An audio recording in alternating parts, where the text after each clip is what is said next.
Hi there, I'm Tim Gray. Thanks for tuning in to another episode of Tim Gray TV. Today, a tip about exposure.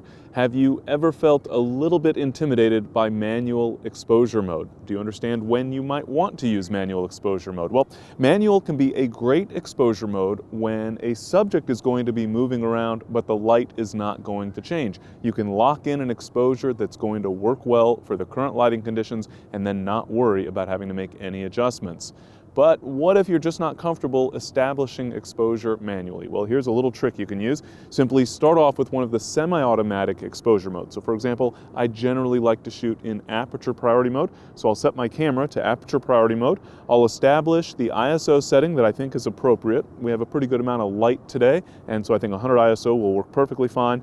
And then I'll set my aperture based on my desire for depth of field. Here, I'm not worried too much about depth of field. I'm focusing on a subject that's a little bit distant, so I'll just dial in an aperture of f8. I can then tap the shutter release, not actually take a picture, but hold the shutter release button halfway down and see what shutter speed my camera is calculating based on the actual meter conditions.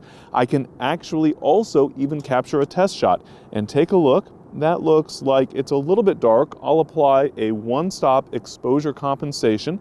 I'll take another image. That looks much better. The histogram looks great. And so now I know what those settings are. I'll go ahead and play back the image on the LCD and I can see my exact settings for that capture. So in this case, a shutter speed of 1/180th of a second with the aperture at f8 and the ISO setting at 100. So now that I know what those settings are, I can simply switch to manual mode and I will dial in that aperture of f8 and the shutter speed of 1/80th of a second at 100 ISO. So I used one of the automatic or semi-automatic exposure modes to figure out my exposure using, in this case, a test shot, looking at that histogram to make sure. And now that I know what those settings are appropriate for the current lighting conditions, I can dial that in manual mode and then just fire away, not having to worry about those exposure settings as long as the light doesn't change.